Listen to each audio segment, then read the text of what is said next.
Welcome to episode 4, the Barrington Tops.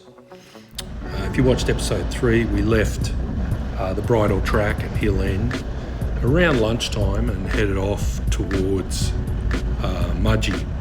We were talked into doing the drive to Mudgee as a sort of a nice scenic ride, but I note that it is 60 kilometres an hour for most of the way, and that did mess with our timings a little bit. We ended up making our way to Scone through the Bylong Valley Way, which was a nice ride, resupplying there and then heading into the Barrington Tops for a night camp at Moonan Brook.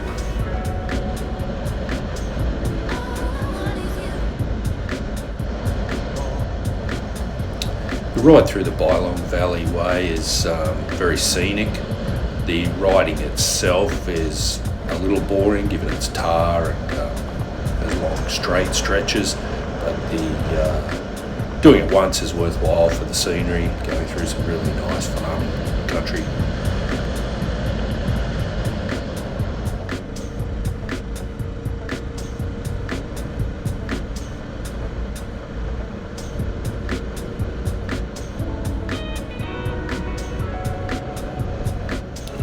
Once we resupplied at Scone, we headed into the sort of beginning of the Barrington Tops through the farmland, a short stretch on the tar, a little bit of dirt into our night lock at Moonan Brook. This was a great spot to camp with quite possibly the cleanest public toilet that I have ever seen. An absolute credit to the caretaker. Well done. The next morning we packed up and had a short run along some tar through some beautiful country before we hit the dirt on Hunter Road.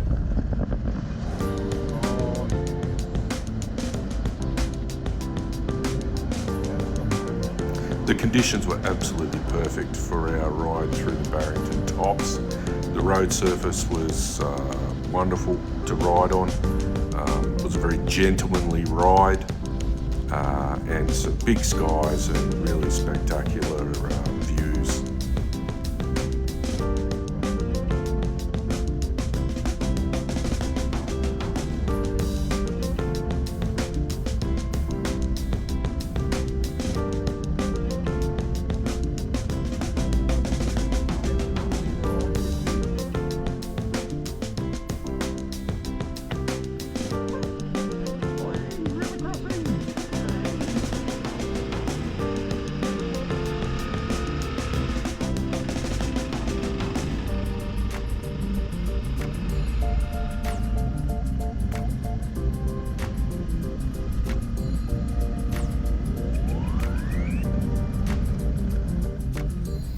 This ride just presented valley after valley of just the most beautiful farmland once up in the ranges.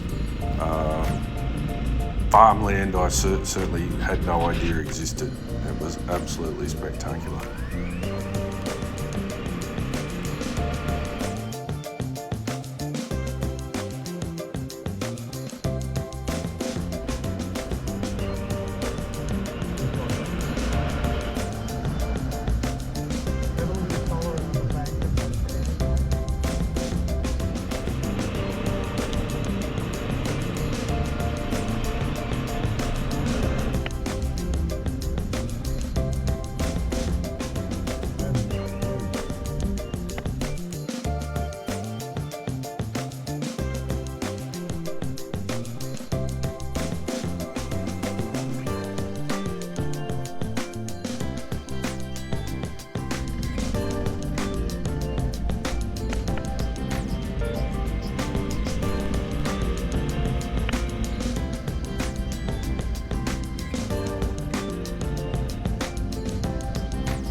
Much of the farmland is cattle grazing, so you do need to be aware of cattle on the roads.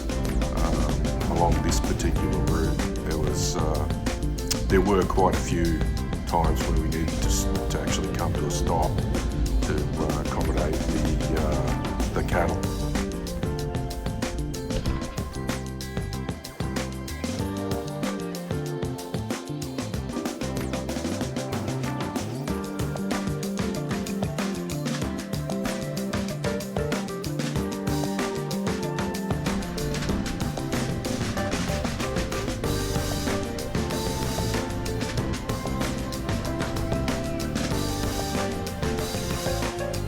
There were a number of creek crossings along the route, and this was the most significant of them, handled professionally by Uncle Brad.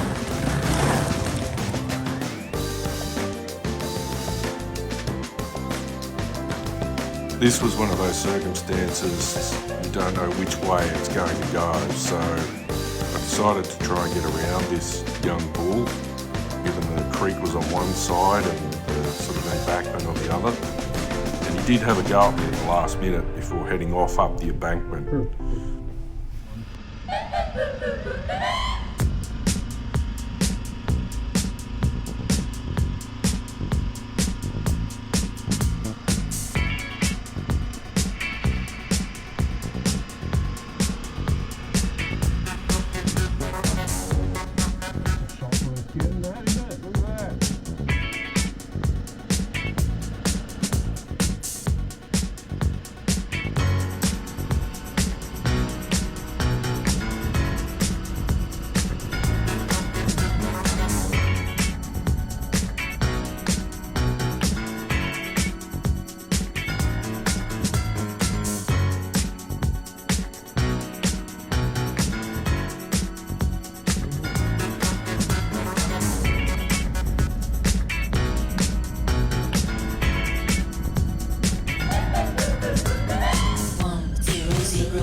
Lower reaches of the ranges, the damage done by the floods earlier this year was evident by all the trees that had been pushed down along the riverbanks.